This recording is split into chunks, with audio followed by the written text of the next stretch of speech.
आज का हमारा टॉपिक है हंटर कमीशन का इतिहास। History of Hunter commission.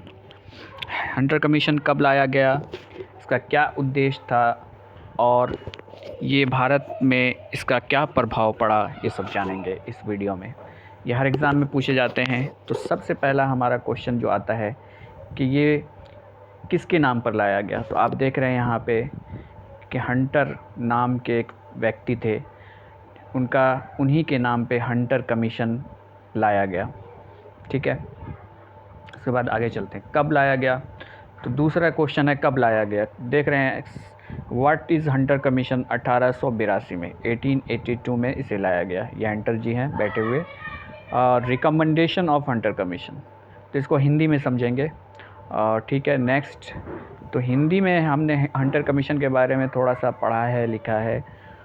तो सर यहाँ से देखिए, सन 1880 में लॉर्ड रिपन को भारत का गवर्नर जनरल मनोनीत किया गया।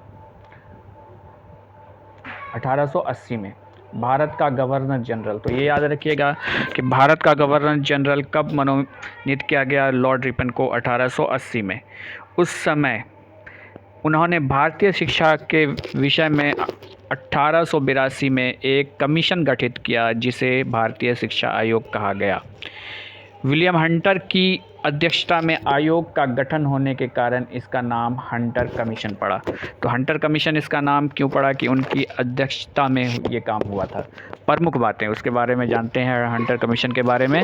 प्राथमिक शिक्षा व्यवहारिक हो, प्राथमिक शिक्षा देशी भाषाओं में हो, शैक्षिक रूप से पिछड़े इलाकों में शिक्षा विभाग स्थापित हो, धार्मिक शिक्षा की प्रोत्साहन न दिया जाए, बालिकाओं के लिए सरल पाठ्यक्रम व निःशुल्क शिक्षा की व्यवस्था हो, अनुदान सहायता छात्र शिक्षक की संख्या व आवश्यकता के अनुपात में दिया जाए, ये सारी चीज़ थी।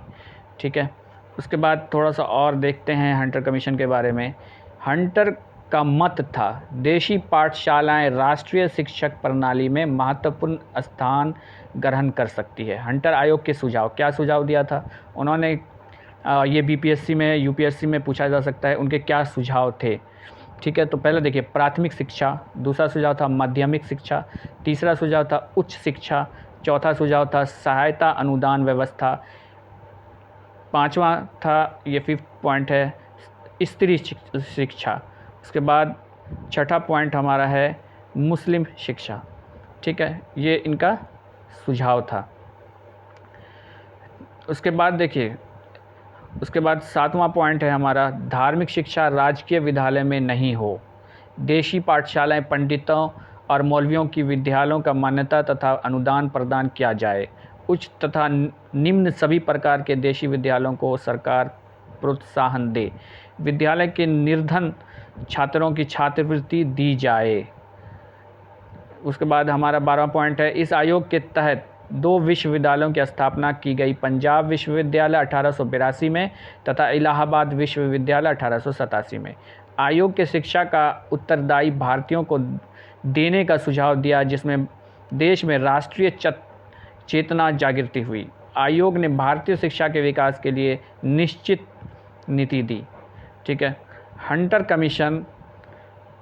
कमीशन यानी हंटर आयोग की सिफारिशों के लागू होने के बाद अगले 2 दशक तक देश में शिक्षा का उल्लेखनीय विकास हुआ तथा पंजाब विश्वविद्यालय जो कि 1882 की स्थापना थी और इलाहाबाद विश्वविद्यालय जो कि 1887 की स्थापना हुई, ये हंटर कमीशन के द्वारा हुई। कब लागू हुई? 1882 में। इनका उद्देश्य आपने जान लिया। ये हंटर कमीशन इसलिए नाम पड़ा कि वो हंटर जो थे उनकी अध्यक्षता में हुई। Thank you. अब हम नेक्स्ट टॉपिक लेकर आएंगे। आप हमारे चैनल को सब्सक्राइब कीजिए, लाइक कीजिए।